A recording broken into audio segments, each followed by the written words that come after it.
pada nunduk ini. Ayo yel-yelnya gimana? Pagi. Bang Hengki, aduh. Pak Hengki yang pengacaranya rese. Oke, Pak Hengki mana Pak Hengki? Angkat tangan Pak Hengki. Takbir.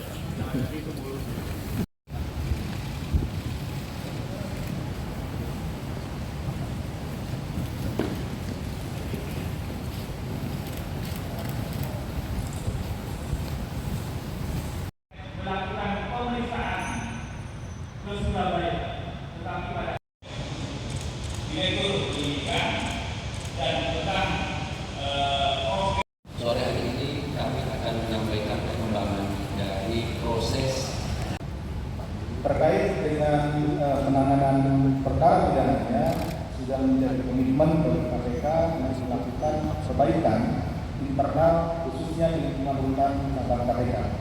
Selanjutnya dilaksanakan pemeriksaan internal untuk menindaklanjuti adanya temuan dugaan pemerasan di lingkungan rutan cabang KPK dengan mengumpulkan seluruh informasi dengan menetapkan dan mengumumkan tersangka sebagai berikut. Ada 15 tersangka. Pertama, Saudara Akep, Kepala Rutan Cabang KPK.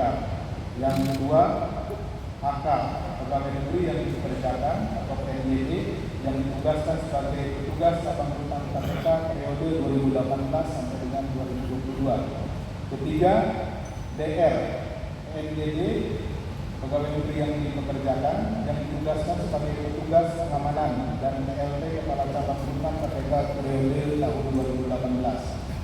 4. SH, Pegawai Negeri yang dipekerjakan yang ditugaskan sebagai petugas pengamanan. 5. RT, Pegawai Negeri yang dipekerjakan yang ditugaskan sebagai petugas Cabang Rutan KPK dan PLT Kepala Cabang Rutan KPK periode 2021. 6. ARH, Pegawai Negeri yang dipekerjakan yang ditugaskan sebagai petugas Cabang Rutan KPK. 7. AN, Pegawai Negeri yang dikerjakan yang ditugaskan sebagai petugas Cabang Rutan KPK. 8. EAP, Pegawai Negeri yang dikerjakan yang ditugaskan sebagai petugas Cabang Rutan KPK periode 2018 sampai dengan 2022. 9. MR, petugas Cabang Rutan KPK. 10. SH, petugas Cabang Rutan KPK. 11. MUA, petugas Cabang Rutan KPK.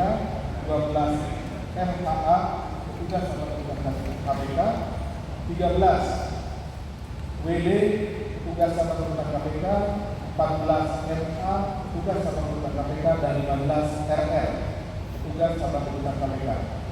Untuk kebutuhan proses penyidikan, tim penyidik menahan para tersangka dimaksud selama 20 hari pertama terhitung tanggal 15 Maret 2024 hari ini sampai dengan 3 April 2024 di rutan Polda Metro Jaya. Jadi tidak di rutan KPK. Kita dititipkan di rutan Polda Metro Jaya. Adapun konstruksi perkara diduga telah terjadi sebagai pegawai negeri yang dikerjakan di KPK pada tahun 2018. HK ditugaskan sebagai petugas Cabang Rutan dan DR sebagai petugas keamanan merangkap PLT Kepala Cabang Rutan KPK. Sekitar tahun 2019 bertempat di salah satu kafe di wilayah Tebet, Jakarta Selatan, diadakan pertemuan yang diikuti DR yang saat itu menjabat PLT Kepala Cabang Rutan, HK, MR, RTA dan RR dalam rangka menunjuk dan memerintahkan MR sebagai lurah.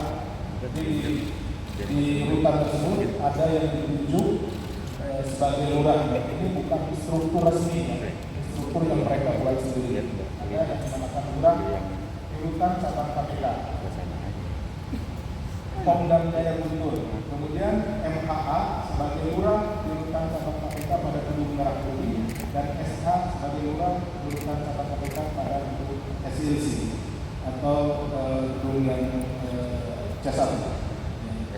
Jadi rekan-rekan sekalian, ada 3 cabang rutan KPK. 4 kalau dengan dari baru-baru, tapi di tahun tersebut tahun 2019 ada 3. Ada di Gedung Merah Putih, di Gedung C1 SLC dan satu lagi di Pemdam Jaya Guntur. Berlanjut di tahun 2020 terjadi pergantian komposisi personel lurah.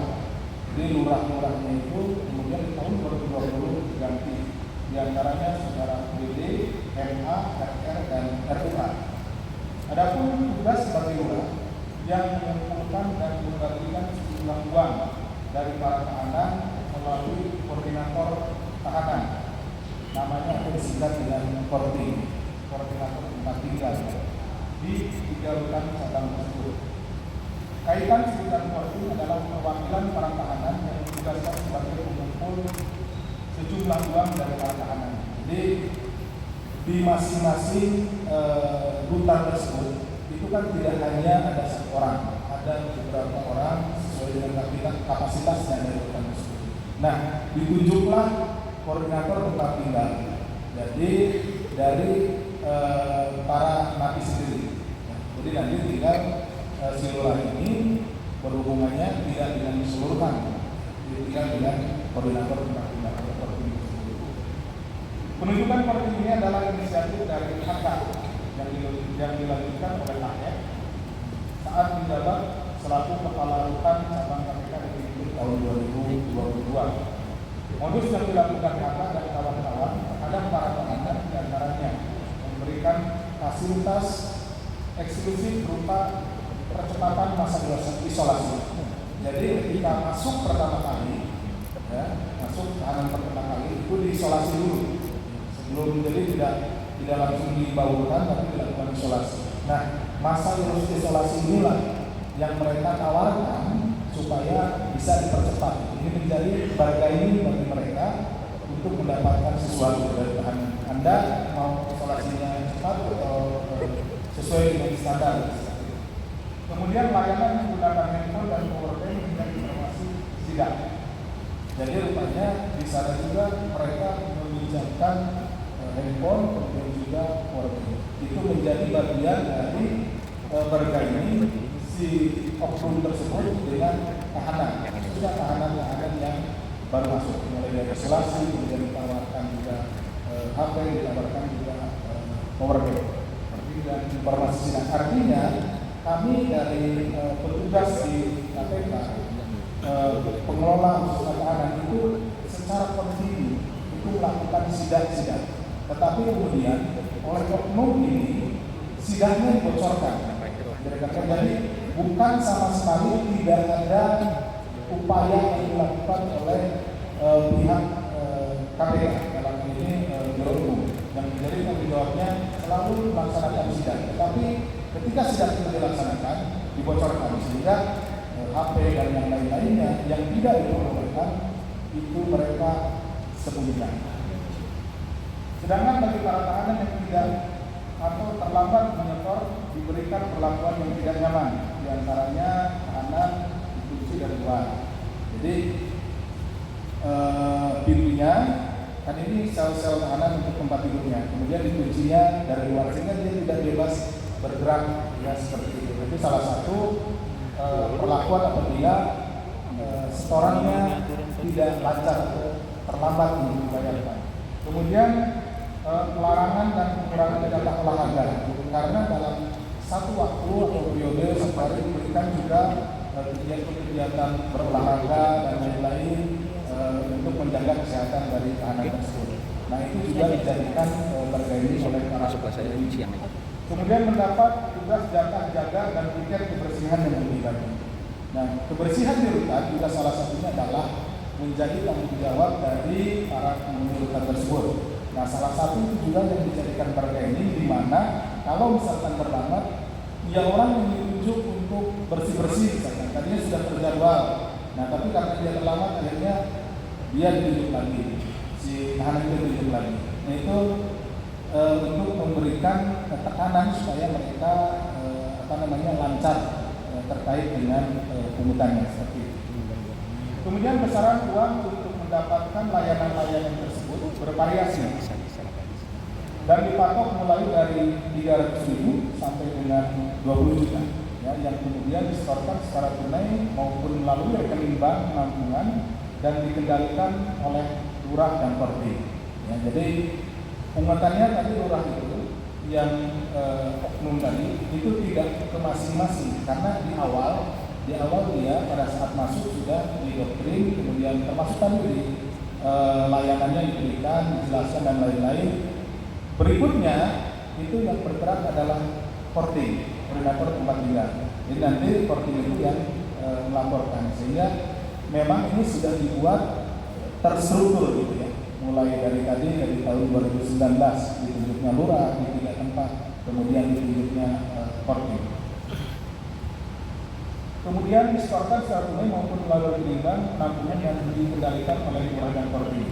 Mengenai pembagian besaran uang yang diterima HK dan kawan-kawan juga bervariasi sesuai dengan posisi dan tugas yang dibagikan per bulan, mulai dari 500.000 sampai dengan 10 juta.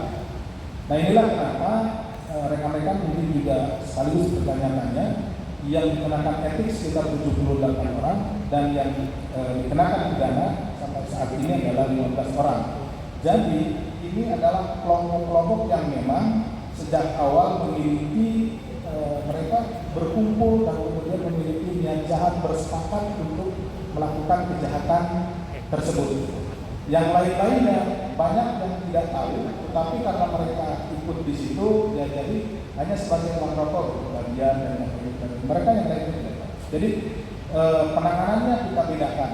Ada penanganan yang memang betul-betul ini kesepakatan jahat, dengan jahat dan bersepakat, dan ada yang hanya tidak mengetahui sebetulnya, jadi dia menerima sebagai nanti ada yang masuk etiknya, kemudian nanti masuk disiplin, dan yang ini adalah masuk pidana. Mengenai pembagian besaran uang terima akan bervariasi sesuai dengan posisi dan tugasnya, diberikan per bulan mulai dari 500.000 sampai dengan 10 juta sebagai berikut. AF dan RT masing-masing mendapatkan sekitar 10 juta. HK, EAP, DR, SH, AR, HAN masing-masing mendapatkan sejumlah 3 juta sampai dengan 10 juta.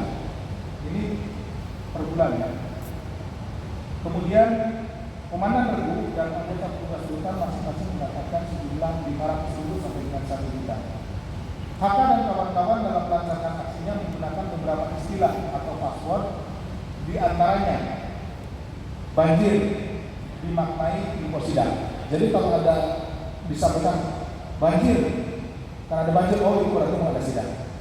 Semua yang ada di tahanan itu mengetahui dan itu harus sudah segera membereskan semua yang ada, misalkan sampai rokok dan lain-lain tidak diperbolehkan dibereskan. Kalau ada kode banjir. Kemudian kandang burung dan pakan jagung dimaknai sebagai transaksi uang. Jadi pakan burungnya mana? Belum sampai, belum ada. Oh berarti ya iurannya belum ada. Kemudian botol dimaknai sebagai handphone dan uang tunai. Tahu kan botolnya mana? Ini uang tunai. Jadi menggunakan istilah-istilah yang memang itu disitakan oleh mereka sendiri dan hanya diketahui di antara mereka. Rentang waktu 2019 sampai dengan 2023, besaran jumlah uang yang diterima HK dan kawan-kawan sejumlah 6,3 miliar dan masih akan dilakukan penelusuran serta pendalaman kembali untuk aliran uang maupun penggunaannya. Ini baru tahap awal untuk penyidikannya, jadi rekan-rekan harap sabar. Kita juga sedang melakukan pendalaman dan juga mengejar kemana uang-uang tersebut mengalir. Tersangka AF dan kawan-kawan disangkakan melanggar pasal 12 huruf E Undang-Undang Republik Indonesia Nomor 31 Tahun 99 tentang pemberantasan tindak pidana korupsi, bagaimana telah diubah dengan Undang-Undang Republik Indonesia Nomor 20 Tahun 2001 tentang perubahan atas Undang-Undang Nomor 31 Tahun 99 tentang pemberantasan tindak pidana korupsi berupa pasal 55 ayat 1 ke 1 KUHP. Demikian yang bisa kami sampaikan. Terima kasih.